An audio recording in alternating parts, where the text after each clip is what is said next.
Hello friends. आज की इस वीडियो में हम डिस्कस करने वाले हैं क्लास 6 का जो एनसीईआरटी का हिस्ट्री बुक है उसका 8 चैप्टर। इसके पहले वाला जितना भी चैप्टर्स है उसको ऑलरेडी मैंने वीडियो अपलोड कर दिया है, उसको आप प्ले लिस्ट से जाकर देख सकते हैं। तो स्टार्ट करते हैं ये वाला चैप्टर जिसका नाम है राज्य, शहर और व्यापार। इसमें जो पहला टॉपिक आता है वो है लोहे के औजार और खेती। तो लोहे का प्रयोग 3000 साल पहले शुरू हुआ। महाप्रसाद कब्रों में भी लोहे के औजार और हथियार बड़ी संख्या में मिले हैं। इसके बारे में मैंने ऑलरेडी वीडियो अपलोड किया है उसमें डिस्कस कर दिया है कि महाप्रसाद कब्र क्या होता है। तो यहाँ पे भी लोहे का जो औजार था और हथियार था वो भी बड़ी संख्या में मिले हैं। करीब 2500 वर्ष पहले लोहे के औजारों के बढ़ते उपयोग का प्रमाण मिलता है। इनमें जंगलों को साफ करने के लिए कुल्हाड़ी और तथा जुताई के लिए हलों का फाल शामिल है, जिससे खेत की जुताई की जाती थी। ठीक, यहाँ पे फाल होगा तो हलों का फाल भी शामिल है। नेक्स्ट जो टॉपिक आता है वो है गाँव में रहने वाले लोग। तो उपमहाद्वीप के दक्षिणी और उत्तरी हिस्सों के अधिकांश गांवों में कम से कम 3 तरह के लोग रहते थे। तमिल क्षेत्र में बड़े भूस्वामी को बेलला, साधारण हलवाहों को उर्नवार और भूमिहीन मजदूर दास, करेसियर और अधिमाई कहलाते थे। तो ये 3 तरह के लोग गांव में रहते थे, बेलला, उर्नवार और दास, करेसियर या फिर अधिमाई। ठीक, तो ये 3 तरह के लोग गांव में रहते थे। देश के उत्तरी हिस्सों में गांव का प्रधान व्यक्ति ग्राम भोजक कहलाता था। ग्राम भोजक के पद पर आमतौर पर गांव का सबसे बड़ा भूस्वामी होता था। इनकी जमीन पर इनके दास और मजदूर काम करते थे। तो जो देश का उत्तरी हिस्सा था उसमें जो गांव का प्रधान व्यक्ति होता था उसको ग्राम भोजक कहा जाता था।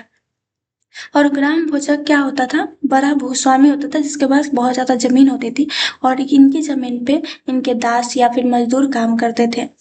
इसके अतिरिक्त प्रभावशाली होने के कारण राजा भी कर वसूलने का काम इन्हें ही सौंप देते थे। ये न्यायाधीश और कभी कभी पुलिस का काम भी करते थे। तो ये ज्यादा प्रभावशाली होते थे, इनके पास भूस्वामी ये भूमि भी ज्यादा होता था, इसलिए उनको भूस्वामी कहा जाता था। तो इसकी वजह से जो राजा होते थे वहां के वो कर वसूलने का काम भी इन्हें पे सौंप देते थे। और ये न्यायाधीश का छोटे मोटे जो भी केस होता था उसको भी सॉल्व कर देते थे और वो एक तरह से पुलिस का भी काम करते थे। ग्राम भोजकों के अलावा अन्य स्वतंत्र कृषक भी होते थे जिन्हें गृहपति कहते थे। इनमें ज्यादातर छोटे किसान ही होते थे। तो छोटे किसान होते थे और उनको क्या कहा जाता था, गृहपति कहा जाता था। इसके अतिरिक्त कुछ ऐसे स्त्री पुरुष थे जिनके पास अपनी जमीन नहीं होती थी। इनमें दास कर्मकार आते थे जिन्हें दूसरों की जमीन पर काम करके अपनी जीविका बितानी पड़ती थी, चलानी पड़ती थी। तो इस तरीके के यहाँ पे लोग रहते थे, जैसे कि गृहपति जो कि स्वतंत्र कृषक होते थे और छोटे किसान ही होते थे। इसके अतिरिक्त कुछ ऐसे स्त्री पुरुष भी होते थे जिनके पास जमीन नहीं होती थी और वो क्या करते थे, दूसरों की जमीन पर काम करके अपनी जीविका चलाते थे। अधिकांश गांव में लोहार, कुम्हार, बढ़ई और बुनकर जैसे कुछ शिल्पकार भी होते थे। तो इस तरह के लोग यहाँ पे रहते थे, गांव में रहते थे। ग्राम भोजक होते थे, गृहपति होते थे, कुछ ऐसे लोग रहते थे जो एक तरह से मजदूरी का काम करते थे। नेक्स्ट जो है वह है प्राचीनतम तमिल रचनाएं। तो तमिल की प्राचीनतम रचनाओं को संगम साहित्य कहते हैं। इनकी रचना करीब 2300 साल पहले की गई। इन्हें संगम इसलिए कहा जाता है क्योंकि मदुरै के कवियों के सम्मेलनों में इनका संकलन किया जाता था। गांव में रहने वालों के जिन तमिल नामों का उल्लेख यहाँ पे किया गया है वे संगम साहित्य में पाए जाते हैं। नेक्स्ट जो टॉपिक है वो है सिक्का। तो पुरातत्वविदों को इस युग के हजारों सिक्के मिले हैं। सबसे पुराने आहत सिक्के थे जो करीब 5 साल चले। तो यहाँ पे जो पुरातत्वविद थे जब वो खुदाई करते थे तो उनको हजारों सिक्के भी यहाँ पे मिले हैं। और उन सिक्कों में सबसे जो पुराना सिक्का है वो है आहत सिक्का, जो कि करीब 5 साल तक चला है। ठीक है। चांदी तथा या फिर तांबे के सिक्कों पर विभिन्न आकृतियों को आहत कर बनाए जाने के कारण इन्हें आहत सिक्का कहा जाता था। तो एक तरह से जो भी चांदी या तांबा होता था उसके सिक्कों पर विभिन्न तरह की आकृतियों को बनाया जाता था, उसको ठोक कर, उसको पीट कर, तो उसको एक तरह से आहत करके बनाया जाता था, इसलिए उनको क्या कहा जाता है, आहत सिक्का। आहत सिक्के सामान्यतः आयताकार और कभी कभी वर्गाकार या गोल होते थे। ये या तो धातु की चादर को काटकर या धातु के चपटे गोलिकाओं से बनाए जाते थे। इन सिक्कों पर कुछ लिखा हुआ नहीं था, बल्कि इन पर कुछ चिन्ह ठप्पे से बनाए जाते थे, इसलिए ये आहत सिक्के कहलाए। ये सिक्के उपमहाद्वीप के लगभग अधिकांश हिस्सों में पाए जाते थे और ऐसा कि आरंभिक सदियों तक ये प्रचलन में रहे। नेक्स्ट जो टॉपिक है वह है नगर, अनेक गतिविधियों का केंद्र। अक्सर नगर कई कारणों से महत्वपूर्ण हो जाते थे। उदाहरण के लिए मथुरा, यह जो मथुरा है वह 2500 साल से भी ज्यादा समय से एक महत्वपूर्ण नगर रहा है, क्योंकि यह यातायात और व्यापार के दो मुख्य रास्तों पर स्थित था। ये दो मुख्य रास्ते कौन कौन से थे? तो इनमें से एक रास्ता उत्तर पश्चिमी से पूरब की ओर और दूसरा रास्ता जो था वो उत्तर से दक्षिण की ओर आने वाला था। शहर के चारों ओर किलेबंदी थी और इनमें अनेक मंदिर थे। ये जो मथुरा था वहां पे बहुत सारे मंदिर थे और इस शहर के चारों ओर किलेबंदी थी। आसपास के किसान और पशुपालक शहर में रहने वालों के लिए भोजन जुटाते थे। मथुरा बेहतरीन मूर्तियों को बनाने का केंद्र था। यहाँ पे बहुत सारे मंदिर भी थे और यहाँ पे मूर्ति भी ज्यादा बनता था। मथुरा में प्रस्तर खंडों और मूर्तियों पर अनेक अभिलेख मिले हैं। आमतौर पर ये संक्षिप्त अभिलेख है जो स्त्रियों और पुरुषों द्वारा मठों या मंदिरों के लिए दिए जाने वाले दान का उल्लेख करते हैं। तो ये बेसिकली यहाँ पे बहुत सारे अभिलेख भी मिले हैं और ये अभिलेख जो है वो उसमें क्या है कि जो भी स्त्री और पुरुष मठ में दान देते थे उनके बारे में यहाँ इसमें लिखा गया है, उल्लेख किया गया है। शहर के राजा रानी अधिकारी व्यापारी तथा शिल्पकार इस प्रकार के दान करते थे, क्योंकि इनके पास पैसा होता था, इनके पास साधन होते थे, संसाधन होते थे, इसलिए ये लोग क्या करते थे, दान दिया करते थे। चाहे वो अनाज के रूप में हो या फिर किसी चीज के, उस टाइम पे जो भी दान में दिया जाता था उस तरीका का वो लोग दान किया करते थे। तो कौन करते थे? जिनके पास वो चीज होगी। तो राजा रानी अधिकारी व्यापारी शिल्पकार ये लोग दान किया करते थे। उदाहरण के लिए मथुरा के अभिलेखों में सुनारों, लोहारों, बुनकरों, टोकरी बुनने वालों, माला बनाने वालों और इत्र बनाने वालों का उल्लेख मिलता है। नेक्स्ट जो टॉपिक है वो है शिल्प तथा शिल्पकार। तो पुरास्थलों में से शिल्पों के नमूने मिले हैं। शिल्प एक तरह से आर्ट हो गया, जैसे कोई गहना हो गया, जो सुनार होंगे वो क्या करेंगे, सोने का गहना बनाएंगे, आभूषण बनाएंगे। लोहार क्या, लोहे के औजार बनाएंगे। तो जो औजार हो गया, लोहे का औजार हो गया, आभूषण हो गया, ये शिल्प हो गया और जो उसको बनाते हैं वो शिल्पकार हो गए। तो पुरास्थलों से शिल्पों के नमूने मिले हैं। इनमें मिट्टी के बहुत ही पतले और सुंदर बर्तन मिले हैं जिन्हें उत्तरी काले चमकीले पात्र कहा जाता था। इसके बारे में अभी हम डिस्कस करेंगे। क्योंकि ये ज्यादातर उपमहाद्वीप के उत्तरी भाग में मिले हैं, इसलिए उसको उत्तरी काले चमकीले पात्र बोला जाता था। उत्तरी में बनारसी और दक्षिण में मदुरै इसके प्रसिद्ध केंद्र हैं। ठीक है, शिल्प और शिल्पकार के। ठीक, यहाँ स्त्री पुरुष दोनों काम करते थे। अनेक शिल्पकार और व्यापारी अपने संघ बनाने में लगे थे, जिन्हें श्रेणी कहते थे। शिल्पकारों की श्रेणियों का काम क्या होता था? प्रशिक्षण देना, कच्चा माल उपलब्ध कराना तथा माल का वितरण करना। जबकि व्यापारियों की श्रेणी व्यापार का संचालन करती थी। श्रेणियों बैंक के रूप में काम करती थी, जहाँ पे लोग पैसा जमा रखते थे।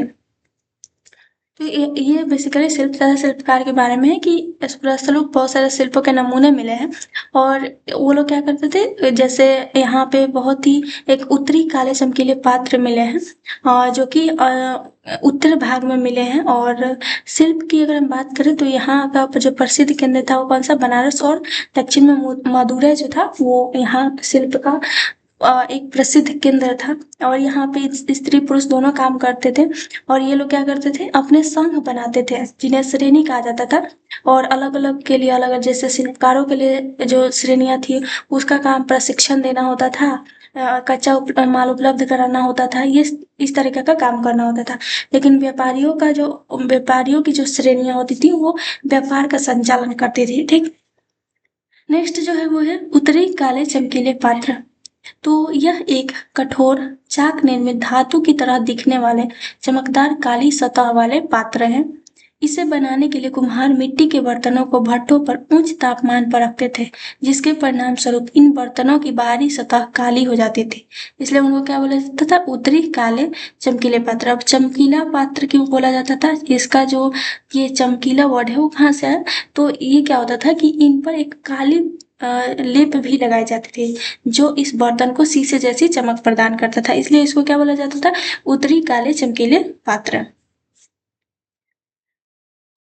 नेक्स्ट जो है वो है अरिकामेंडू।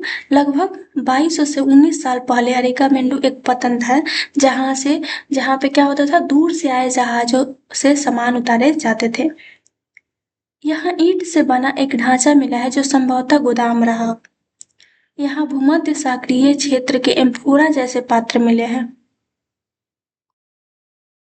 अगर हम बात करें यहाँ पे एम्फोरा की, तो ये एक बेसिकली क्या, एक बर्तन हुआ करता था जिसका यूज कहाँ पे किया जाता था कि अगर कहीं पे कुछ सामान रखना, तरल पदार्थ रखने की जरूरत हो और उसको अगर दूर भेजने की जरूरत हो, तो वहां पे इस बर्तन का यूज किया जाता था। तो यहाँ पे एम्फोरा जैसे पात्र भी मिले हैं। इनमें शराब या तेल जैसे तरल पदार्थ रखे जा सकते थे और उसको अगर एक जगह से दूसरी जगह भेजना हो तो उसको भेजा जा सकता था। इनमें दोनों तरफ से पकड़ने के लिए हत्थे लगे होते थे, जिससे क्या किया जाए, आसानी से पकड़ा जा सके। साथ ही यहाँ एरेटाइन जैसे मुहर लगे लाल चमकदार बर्तन भी मिले हैं। ठीक, इन्हें इटली के एक शहर के नाम पर एरेटाइन पात्र के नाम से जाना जाता है। इसे मुहर लगे साँचे पर गीली चिकनी मिट्टी को दबाकर बनाया जाता था। कुछ ऐसे बर्तन भी मिले हैं जिसका डिजाइन तो रोम का था, किंतु वे यहीं बनाए जाते थे। यहाँ रोम लैंप, शीशे के बर्तन तथा रत्न रत्न भी मिले हैं। यहाँ पर शीशे और अर्ध बहुमूल्य पत्थर से मनके बनाने के पर्याप्त साक्ष्य मिले हैं। तो अगर हम बात करें तो ये बेसिकली अरिकामेंडू जो जगह था, वो एक बेसिकली क्या था? पतन था, बंदरगाह था, जहाँ पे क्या होता था? जहाज से सामान उतारे जाते थे। यहाँ पे क्या मिलता था? ईंटों से बना एक ढांचा मिला है जो संभवतः गोदाम रहा हो, और साथ ही यहाँ पे फोड़ा जैसे पात्र एक तरह का बर्तन भी मिला है, जिसमें क्या होता था कि सामान को रखकर और एक जगह से दूसरी जगह भेजा जा सकता है। और ये जो एम्फोरा पात्र था, वहाँ उसमें क्या हत्थे लगे थे, तो जिसको क्या कर सकते हैं हम लोग? पकड़ के फिर उसको उठा सके, एक जगह से दूसरी जगह रख सके, तो इसके लिए हत्थे भी लगे थे 2। इसके अलावा यहाँ पे टाइन जैसे मुहर लगे लाल चमकदार बर्तन भी मिले हैं, जिसको इटली के एक शहर के नाम पर रखा गया है। ठीक है, और वहाँ पे बनाया जाता है घरों में। साथ ही यहाँ पे ऐसा कुछ चीजें मिली हैं, जैसे बर्तन हो गया, और बेसिकली यहाँ पे जैसे यहाँ पे क्या हो गया कि कुछ ऐसे बर्तन मिले हैं जो कि डिजाइन वहाँ कैसा था? रोम जैसा, कि रोम में बनाया गया हो, बट यहाँ एक्चुअल में इसको यहीं पे बनाया जाता था। यहाँ पे जैसे रोम लैंप, शीशे के बर्तन और रत्न भी मिले हैं, बट बनाया कहाँ जाता था? यहीं पे। नेक्स्ट जो टॉपिक आता है वो है बेरीगाचा, भरूच के यूनानी नाम। तो बोरीगाचा की संकरी खाड़ी में समुद्र से आने वालों के लिए नाव चला पाना बहुत मुश्किल होता था। राजा के द्वारा नियुक्त कुशल और अनुभवी स्थानीय मछुआरे ही यहाँ जहाज ले जा सकते थे। बोरीगाचा में शराब, तांबा, टीन, शीशा, मूंग, पुखराज, कपड़े, सोने और चांदी के सिक्कों का आयात होता था। हिमालय की जड़ी बूटियां, हाथी के दांत, गोमेद, कार्निलियन, सूती कपड़ा, रेशम तथा इत्र यहीं से निर्यात किए जाते थे। राजा के लिए व्यापारी विशेष उपहार लाते थे। इनमें चांदी के बर्तन, गाय, किशोर, सुंदर औरतें, शराब, अच्छी तथा उत्कृष्ट महीन कपड़े शामिल थे। देखे तो ये बेरीगाचा की जो खाड़ी थी वो काफी संकरी थी, छोटी थी, पतली सी थी, तो यहाँ पे नाव चला पाना बहुत ही मुश्किल होता था। तो इसलिए जो राजा के नियुक्त जो कुशल और अनुभवी स्थानीय मछुआरे थे वही जहाज ला सकते थे। यहाँ पे शराब, तांबा, जो वो मेरी गाजा जगह है, वहाँ पे शराब, तांबा, टीन, शीशा, मूंग, पुखराज, कीमती जो रत्न होते हैं, कपड़े, सोने और चांदी के सिक्कों का आयात होता था। साथ ही हिमालय की जड़ी बूटियां, हाथी के दांत, गोमेद, कार्नेलियन, कीमती जो पत्थर होता है वो, सूत, कपड़ा, रेशम तथा इत्र का निर्यात यहीं से किए जाते थे। ठीक है, जो बेरीगाचा खाड़ी था वहीं से। इसका जो ये जो खाड़ी बड़ीगाजा खाड़ी था वो काफी ज्यादा पतला था, ठीक है, सकड़ी था, जिसकी वजह से यहाँ पे नाव चलाना बहुत मुश्किल होता था।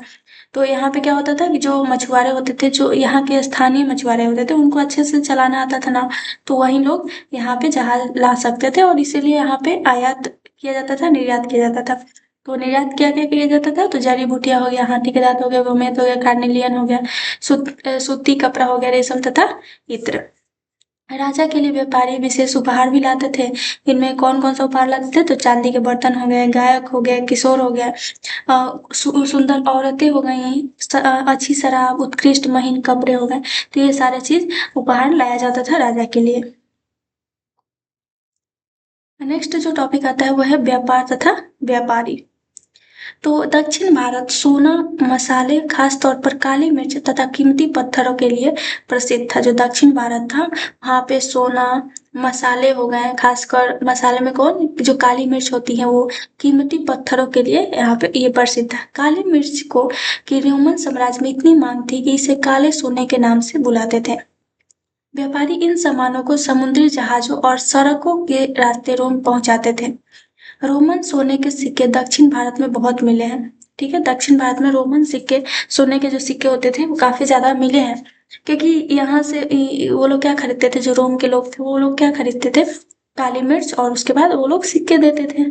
तो यहाँ पे सिक्के काफी ज्यादा मिले हैं। व्यापारियों ने कई समुद्री रास्ते खोज निकाले, इनमें से कुछ अरब सागर के किनारे चलते थे, कुछ अरब सागर और बंगाल की खाड़ी पार करते थे। नाविक मानसूनी हवा का फायदा उठाकर अपनी यात्रा जल्दी पूरी कर लेते थे। वे अफ्रीका और अरब के पूर्वी तट से इस उपमहाद्वीप के पश्चिमी तट पर पहुंचना चाहते थे, तो दक्षिणी पश्चिमी मानसून के साथ चलना पसंद करते थे। वो मानसून के अकॉर्डिंग ये लोग चलते थे और यहाँ पे आते थे, और सामान जो भी उनको मसाले चाहिए होते थे वो ले जाते थे। उन लंबी यात्राओं के लिए मजबूत जहाजों का निर्माण किया जाता था। समुद्र तटों से लगे राजीस उपमहाद्वीप के दक्षिणी भाग से बड़ा तटीय प्रदेश है। इनमें बहुत से पहाड़, पठार और नदी के मैदान हैं। नदियों के मैदानी इलाकों में कावेरी का मैदान सबसे उपजाऊ है।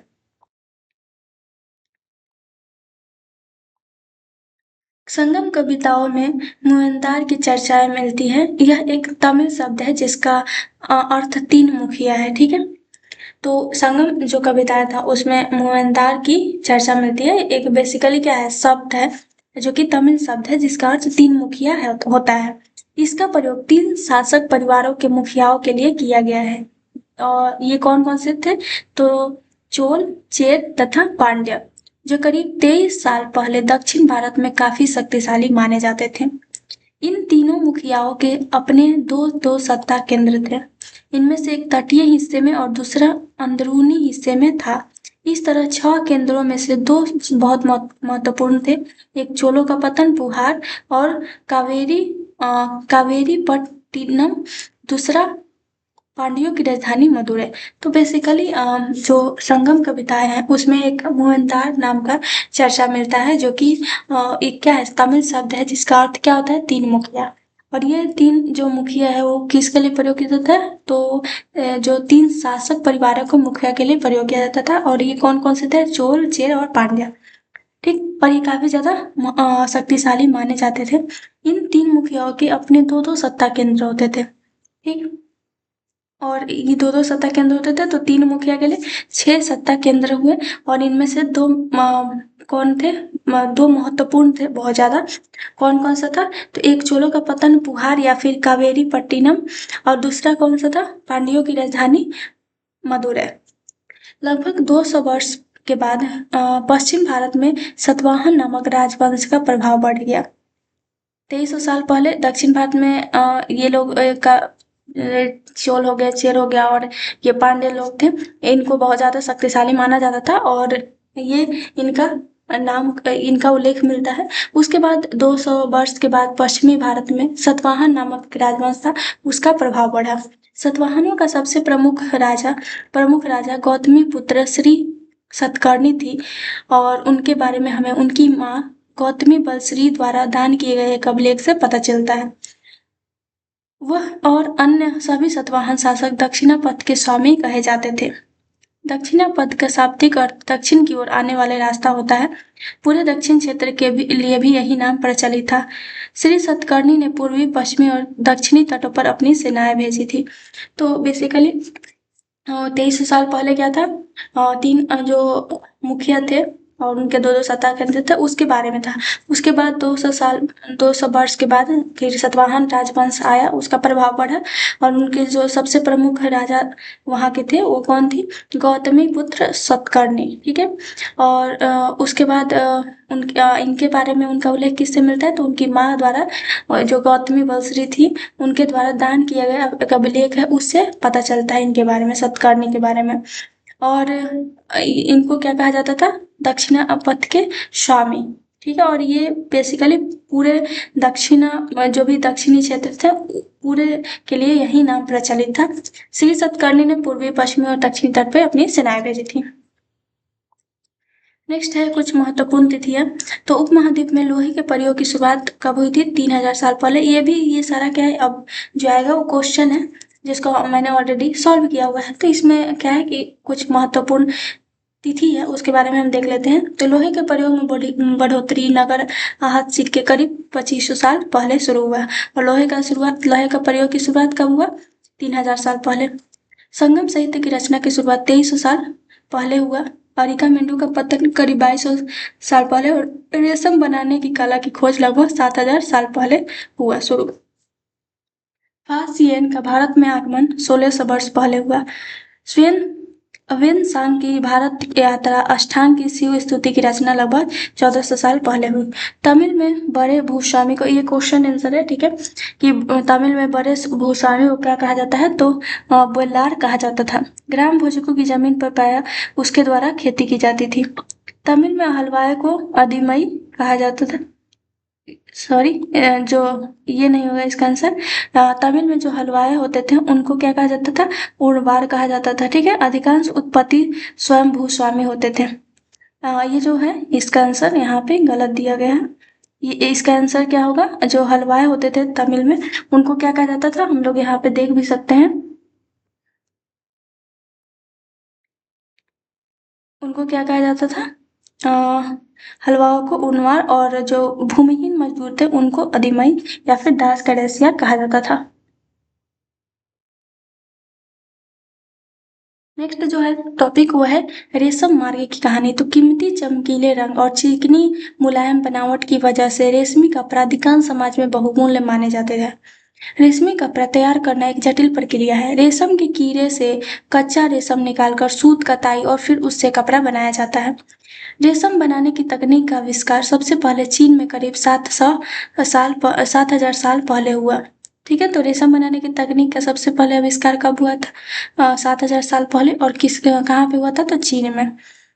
इस तकनीक को उन्होंने हजारों साल तक बाकी दुनिया से छुपाए रखा ताकि कोई दूसरा जान ना जाए, तो इसलिए वो लोग क्या करते थे, छुपा के रखते थे। चीनी यात्री जिस रास्ते से सफर करते थे वह रेशम मार्ग के नाम से प्रसिद्ध हो गया, सिल्क रूट। ठीक है, इस नाम से प्रसिद्ध हो गया। चीनी शासक ईरान और पश्चिमी एशिया के शासकों को उपहार के तौर पर रेशमी कपड़े भेजते थे। 2000 साल पहले रोम के शासकों और धनी लोगों के बीच रेशमी कपड़े पहनना एक फैशन बन गया। तो ये बेसिकली रेशम मार्ग की कहानी है। ये बेसिकली सबसे पहले रेशम बनाने का जो तकनीक था वो चीन में शुरू हुआ था 7000 साल पहले, और उसके बाद जो चीनी यात्री जिस रास्ते से वो लोग सफ़र करते थे तो उसको रेशम मार्ग कहा जाने लगा, इंग्लिश में सिल्क रूट के नाम से जाना जाने लगा। ठीक, और वो लोग क्या करते थे, जो चीनी लोग होते थे, चीनी शासक होते थे, वो लोग किसी भी राजा से मिलने जाते थे, ईरान या पश्चिमी एशिया के शासकों से मिलने जाते थे, तो वो लोग उपहार के तौर पे ये रेशम के कपड़े ही ले जाते थे। नेक्स्ट है बौद्ध धर्म का प्रसार।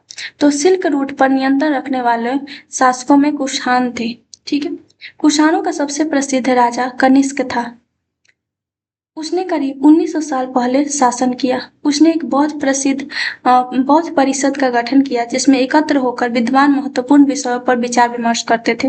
बुद्ध की जीवनी बुद्ध चरित्र के रचनाकार कवि अशोक घोष कनिष्क के दरबार में रहते थे। अशोक घोष और तथा अन्य बौद्ध विद्वानों ने अब संस्कृत में लिखना शुरू कर दिया था। तो बेसिकली जो सिल्क रूट पे नियंत्रण रखते थे उन रखने वाले जो राजा शासक थे उसमें कुषाण थे, और ये कुषाण जो थे वो उसका जो कुषाणों का जो प्रसिद्ध राजा हुआ करता था वो कनिष्क था, और उसने करीब 1900 साल पहले शासन किया था। उसने क्या किया कि एक बौद्ध परिषद का गठन किया जो जिसमें क्या होते थे कि विद्वान जो थे वो महत्वपूर्ण विषयों पर विचार विमर्श करते थे। ठीक। बौद्ध धर्म में महायान का पहला विकास मूर्तियों में बुद्ध की उपस्थिति निर्माण प्रतीक को पेड़ की मूर्ति द्वारा दर्शाया जाता था। ठीक है, पहले क्या किया जाता था, जो बुद्ध की उपस्थिति निर्माण का प्रतीक जो था वो पेड़ की मूर्ति द्वारा दर्शाया जाता था। बुद्ध की प्रतिमाएं मथुरा और तक्षशिला में बनाए जाने लगी। दूसरा परिवर्तन बोधिसत्व में आस्था को लेकर आया। बोधिसत्व ज्ञान प्राप्ति के बाद एकांत वास करते हुए ध्यान साधना कर सकते थे, तो बोधिसत्व में आस्था को लेकर भी दूसरा परिवर्तन आया था। बौद्ध धर्म पूरे मध्य एशिया, चीन, कोरिया, जापान तक फैल गई। दक्षिण पूर्व की ओर श्रीलंका, म्यांमार, थाईलैंड, इंडोनेशिया तक बौद्ध जो धर्म था वो फैल गया था। तो इस तरीका से बौद्ध धर्म का प्रसार हुआ था, वो काफी जगह तक इसका प्रसार हो चुका था। जैसे क्या हो गया, मध्य एशिया हो गया, चीन हो गया, कोरिया हो गया, जापान हो गया, यहाँ तक इसका जो प्रसार था वो फैल चुका था। साथ ही दक्षिण पूर्व की जो श्रीलंका, म्यांमार, थाईलैंड, इंडोनेशिया जगह है वहां पे भी इसका प्रचार हो चुका था। नेक्स्ट है भक्ति की शुरुआत। तो देवी देवताओं की पूजा का चलन शुरू हुआ, जिससे हिंदू धर्म की प्रमुख पहचान बन गई। ठीक, इसमें शिव, विष्णु, दुर्गा जैसी देवी देवताएं शामिल थे। भक्ति मार्ग की चर्चा हिंदुओं की पवित्र ग्रंथ भगवत गीता में की गई है। तो भक्ति की शुरुआत भी उस टाइम पे होना शुरू हो गया था काफी तक, और उसमें शिव, विष्णु और दुर्गा जैसी देवी देवताएं शामिल थे। ठीक है, और जो इसके बारे में जो दिया गया है वो भगवत गीता में दी गई है। भक्ति मार्ग की जो चर्चा है हिंदुओं का जो पवित्र ग्रंथ है भगवत गीता, उसमें दी गई है। तो ये लास्ट टॉपिक है क्लास 6 का जो 8वां चैप्टर है। नेक्स्ट जो चैप्टर होगा वो 9th चैप्टर होगा, जिसके बारे में हम अगले वीडियो में डिस्कस करेंगे। तब तक के लिए थैंक यू।